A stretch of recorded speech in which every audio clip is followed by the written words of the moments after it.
le unboxing de la sonde d'analyse logique, le modèle PLA2216 de la famille Rigol.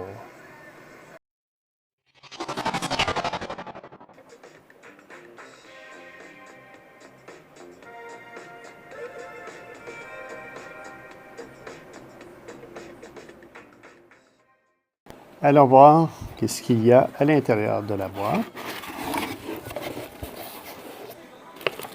Il y a ici un certificat de qualité.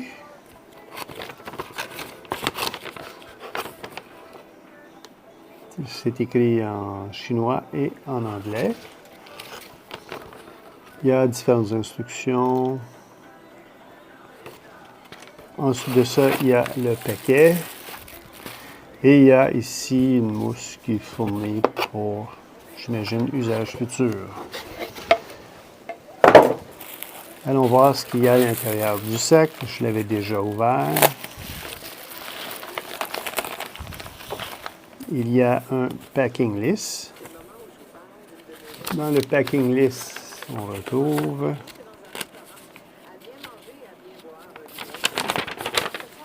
alors il y a le PLA 2216.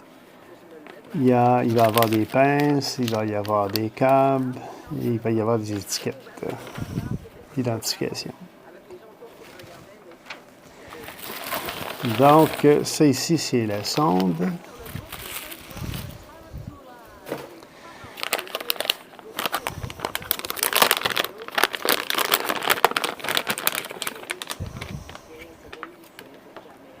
Ça mesure environ 720 mm, autour de 720 mm. C'est quand même assez grand, c'est quand même assez long.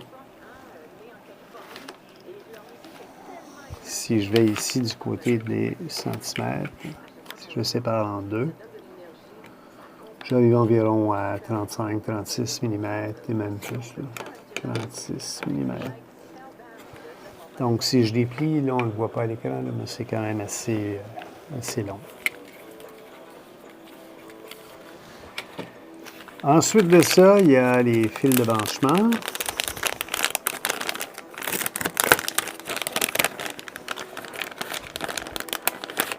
Il y a une quantité de 20 fils. La longueur est d'environ, bout à bout, 26 cm. Et fil à fil, c'est environ 22 cm. Le fil 22 cm. Alors, il y en a 20.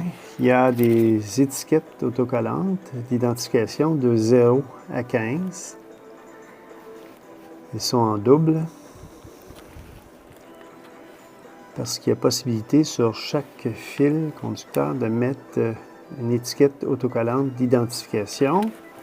Et il y a des ground, des mises à la terre, des étiquettes de mise à la terre, des étampes autocollantes. Et il y a des sondes, il y a les pinces. Il y a un total de 20 pinces.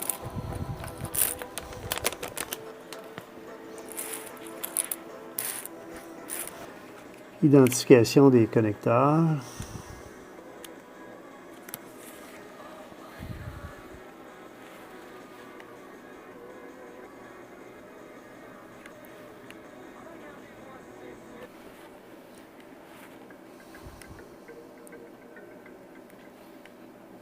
Les pinces, les branchements, les câbles, il y en a 20. Chaque câble a été identifié, c'est quand même assez long.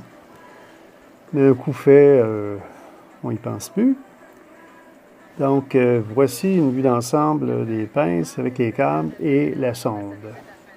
Sur la sonde PLA 2216, il y a le schéma de brochage. Il y a 16 broches, des 0 à des 15, et il y a ici les broches de mise à la terre. L'impédance d'entrée est de 100 kΩ, 8 pF.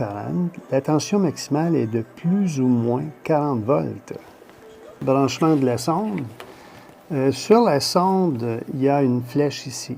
indiquant le dessus, le sens, l'orientation pour le branchement. Alors, allons-y avec le branchement et que se passe-t-il au branchement? Ah, il y a un message à l'écran qui dit que la sonde a été détectée. Un exemple de branchement, c'est vraiment très simple. Allons voir ce que ça donne à l'écran. Alors, ce qu'on voit directement, le oscilloscope, c'est la figure qu'il y a là. Où est-ce qu'on retrouve au bas de l'écran à gauche D0 en montant vers le haut à gauche D15. Donc, on voit ici on verrait du moins les différentes formes d'ondes. Alors, l'idée, c'est de vraiment donner une vue d'ensemble. La vidéo est quand même assez longue, alors on va arrêter ça là pour tout de suite et éventuellement, il va y avoir des exemples d'applications. Alors, merci d'avoir écouté la vidéo et à bientôt pour de nouvelles vidéos. Merci. Mm-hmm, mm-hmm, mm-hmm, mm-hmm, mm-hmm, mm-hmm.